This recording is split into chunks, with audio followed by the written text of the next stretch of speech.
Bonjour tout le monde. Bon, je vous fais cette vidéo de cette manière-là parce que j'ai un problème apparemment de son avec mon téléphone. Alors, je fais cette vidéo toujours sur l'arrêt du tabac parce que là, je suis moi dans mon enquête. Vous savez que je vais arrêter de fumer, mais je suis dans mon enquête et je pense que vous commencez à me connaître avant d'affirmer des choses. Il faut que j'enquête sur tout. Il faut que mon cerveau fonctionne. Moi, ce que je ne veux pas dans mon arrêt du tabac, c'est reprendre. Je ne veux pas reprendre. Mais pour cela, il faut que j'arrive à m'y préparer, clairement. Et pour ça, je veux savoir, j'ai besoin de savoir comment vous dire, ce qui va se passer dans ma vie sans tabac. Et pour cela, j'écoute tout. Alors, les conférences, les témoignages, je continue à lire mon livre qui me fait beaucoup de bien, je vous avoue. Vraiment, je vous le conseille. Je vous le montre. Hein, c'est Allen Carr, la méthode simple pour en finir avec la cigarette. Mais pour moi, ce n'est pas suffisant. Ce n'est pas suffisant. Et je pense que il faut le lire, hein, le livre. Hein, je vous conseille de le lire. Hein, vraiment, je vous conseille de le lire. Mais je pense qu'il faut se préparer à l'arrêt du tabac. Ce livre prépare à l'arrêt du tabac ou vous fait arrêter de fumer. Quand même, 43% des gens qui ont lu ce livre-là ont arrêté de fumer à la fin du livre. Mais par contre, pour ceux qui n'ont pas arrêté de fumer, je trouve que c'est une très très bonne préparation psychologique à l'arrêt du tabac, en plus de tous les témoignages qu'on peut voir. Il faut quand même se préparer à plein de choses. Je me pose, je vous donne des indications de l'arnaque de l'industrie du tabac et de ce qu'on peut penser et qu'il faut à tout prix déconstruire. Bon, donc déjà, ce qu'il faut savoir, c'est qu'on a l'impression que le tabac est une béquille dans notre vie, nous soutient et là est présent, comme moi, hein, je le pense, hein, sincèrement, c'est une relation perverse avec une cigarette qui est très très très perverse, qu'on a humanisée, comme on peut avoir dans une relation toxique de perversion avec je sais pas, une amie, un amoureux, une mère, etc. On a tendance à y revenir toujours parce que on croit que les effets positifs sont plus forts que les effets négatifs. Bon, alors que c'est tout l'inverse. Hein. Les effets négatifs nous détruisent et les effets positifs renforcent les effets négatifs. Mais c'est un peu ça le tabac. C'est ce que j'apprends. Hein. Je vous donne vraiment ce que j'apprends. Hein. Ce qui me permet, moi, de déconstruire tout dans ma tête, dans ma relation avec ma cigarette, que je pensais être ma plus grande compagnie et ma plus grande béquille. Et j'étais même capable de dire, oh, je ne suis pas capable de m'arrêter de fumer. Je n'avais pas envie d'arrêter de fumer quand je vivais des relations difficiles dans ma vie. Je me disais, si j'arrête, ça va être pire. Ce qui est faux. Il faut juste préparer l'arrêt. Pour moi, il faut préparer l'arrêt du tabac. Comme on prépare l'arrêt dans une relation toxique avec un individu. Comme on le prépare doucement. Ça ne se prépare pas d'un coup. On ne se dit pas la première dispute, et vous l'avez déjà vu, on ne se dit pas la première dispute dans une relation toxique, pouf, c'est terminé, bye, ciao, c'est terminé. Non, parce que la première dispute, avant, on a cru qu'il y avait plein de choses de positives. Et bien dans l'arrêt du tabac, c'est compliqué de ne pas s'y préparer avant. Moi, je vous conseille de le faire pour ne pas reprendre. Parce que quand on va dans une démarche d'arrêt du tabac, et il faut arrêter cette merde, il faut vraiment l'arrêter, cette merde, et bien on prépare.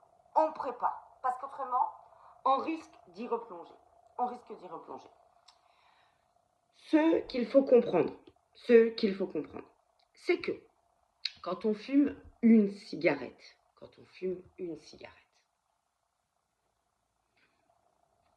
dès notre première cigarette. Déjà, il faut comprendre que c'est une addiction. C'est une dépendance, c'est une addiction, c'est une drogue. La drogue qui nous fait basculer dans cette addiction-là, c'est la nicotine. La nicotine. Dès notre première cigarette qu'on a fumée comme ça, qu'on a trouvée dégueulasse, si on en fume une deuxième derrière, on bascule dans le piège de la dépendance à la cigarette, de l'addiction, dans le piège, dans la prison. Qu'est-ce qui se passe? Qu'est-ce qui se passe dans notre cerveau? Il y a la nicotine. La nicotine est un élément, est une, je sais pas, c'est une molécule, je pense, j'ai pas tellement le terme, mais qui nous permet, dans notre cerveau, de nous récompenser au même titre, de nous conforter, nous récompenser au même titre que la dopamine, etc. Donc il y a vraiment un effet drogue. C'est un réconfort, c'est quelque chose qui nous permet, vraiment, on a l'impression que ça nous permet tout ça. Ce qu'il faut savoir, c'est que notre propre corps construit tout seul ce genre de molécules qui nous amène à cet effet de récompense. Voilà, nous récompense. Cet effet qu'on ressent, on le fabrique tout seul dans notre corps, on fabrique tout seul les molécules qui nous permettent de nous récompenser quand on vit des moments chouettes dans la vie ou qui nous soutiennent naturellement dans notre corps. Quand on est non-fumeur, on a tout seul, dans notre corps, excusez-moi, je bafouille parce que j'apprends tout ça, donc je bafouille, notre corps fabrique naturellement ces molécules qui nous récompensent dans notre vie face à des choses de la vie, soit festives, soit où on est content, etc. Quand on commence à fumer la cigarette, ce qu'il faut savoir, c'est que la cigarette, l'élément extérieur à nous, à notre corps, va aller dans notre zone du corps au cerveau, qui est l'amygdale, et va commencer avec la nicotine à ouvrir plein de récepteurs pour nous permettre d'avoir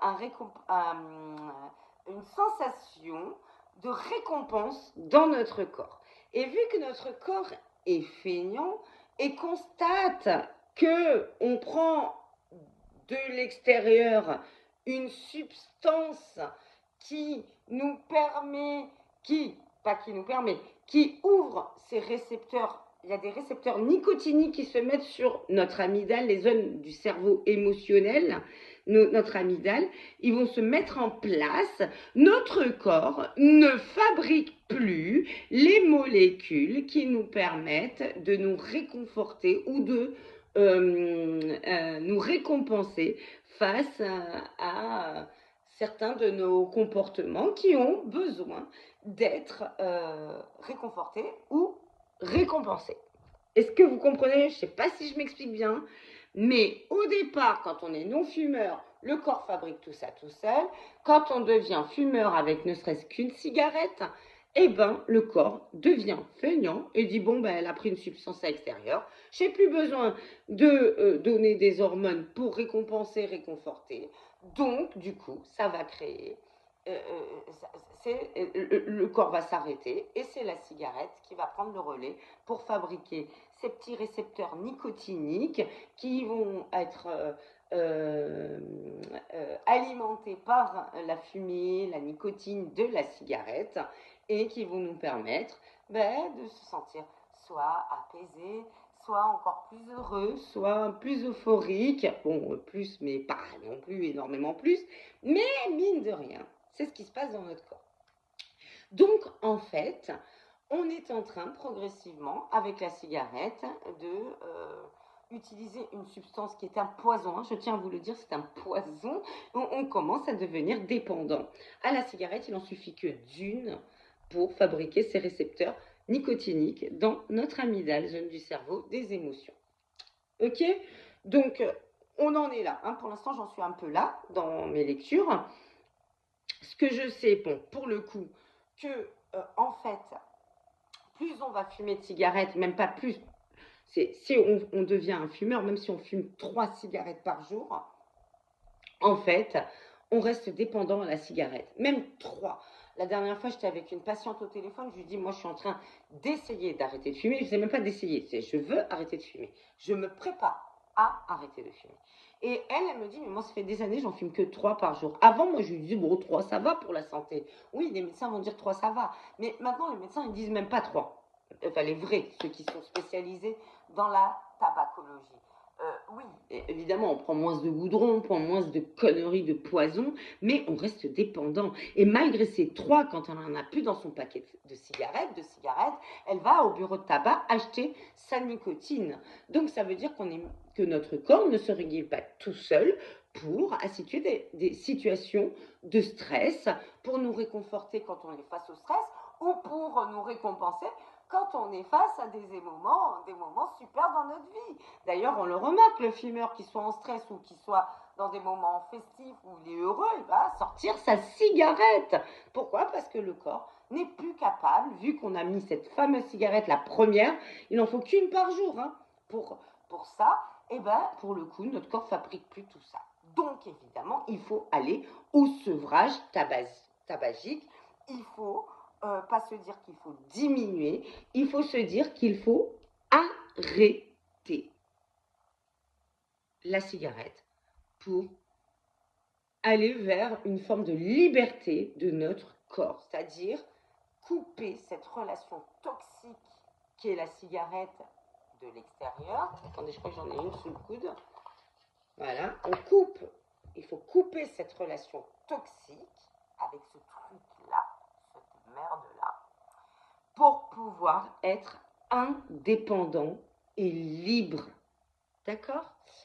Ça, c'est important de vous le dire. C'est-à-dire qu'on s'emprisonne tout seul. La cigarette nous fait croire qu'elle nous apaise, mais en fait, c'est elle qui engendre le stress et les tensions dans notre corps. Et quand on va vivre un moment de stress, pour un non-fumeur, le stress va monter comme ça, d'accord? Donc, son corps va réagir et tout ça pour faire diminuer le stress. Pour un fumeur, le stress va monter de la même manière, mais vu qu'il va être en manque de nicotine, s'il est au travail, si on est au travail, si on ne peut pas fumer, le stress va encore augmenter et dès qu'on va fumer notre cigarette, qu'est-ce qu'elle va nous permettre, la cigarette? C'est de diminuer notre stress, mais toujours un peu plus, notre stress sera toujours un peu plus haut que le non-fumeur qui arrivera à le réguler. Le fumeur va le diminuer grâce à la cigarette, mais ça sera là, par exemple, et puis progressivement, il va le diminuer, mais plus lentement, mais il sera toujours plus stressé qu'un fumeur face à des situations difficiles dans sa vie. Ça, c'est intéressant de le savoir. Moi, franchement, je pensais que la cigarette ne faisait rien, mis à part des maladies, bon, rien, c'est pas rien, hein, des graves maladies dans notre corps. Hein. Le goudron, le machin, on le voit au niveau des dents. Il y a plein de cancers, c'est dit, hein, c'est 75 000 morts par an. Par an.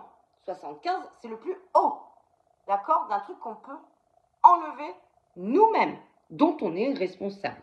Responsable, mais il faut s'y préparer parce que ce n'est pas facile, parce qu'on est tombé dans une addiction. On est OK? Vous avez bien compris? Donc, en plus des maladies, la cigarette nous permet mal de gérer nos émotions. Nos émotions, stress, tout ça. Ça veut dire quoi? Que notre taux de cortisol en fumant augmente bien plus qu'un non-fumeur. Ça, moi, c'est important pour moi de savoir ça.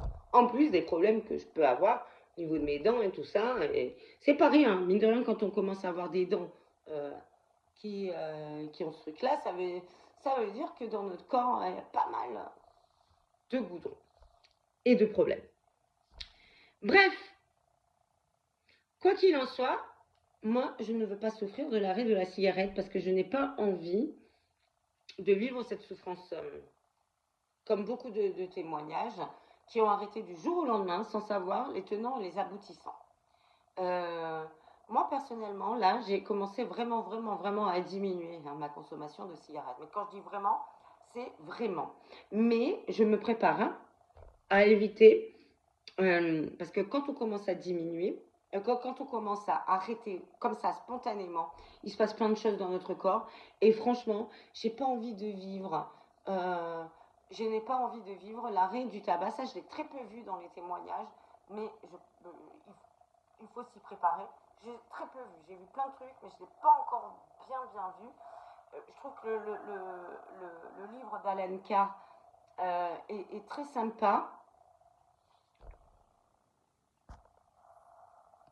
sympa. Excusez-moi, j'ai eu un appel en même temps. Le livre d'Alan Carr est très sympa parce que il ne nous dit pas d'arrêter de fumer pendant qu'on lit le livre. C'est-à-dire qu'il nous dit vraiment à l'arrêt du tabac. Et je trouve que c'est très chouette parce qu'au moins on peut observer les choses. Je trouve que c'est très chouette. Moi, je ne vous conseille pas d'arrêter d'un coup sans avoir lu un livre ou avoir tout ce qui peut se passer quand vous allez arrêter. Ce qu'il faut savoir, c'est que ce qui se passe quand vous allez arrêter la cigarette, c'est que votre corps déjà va se débarrasser de la dépendance physique.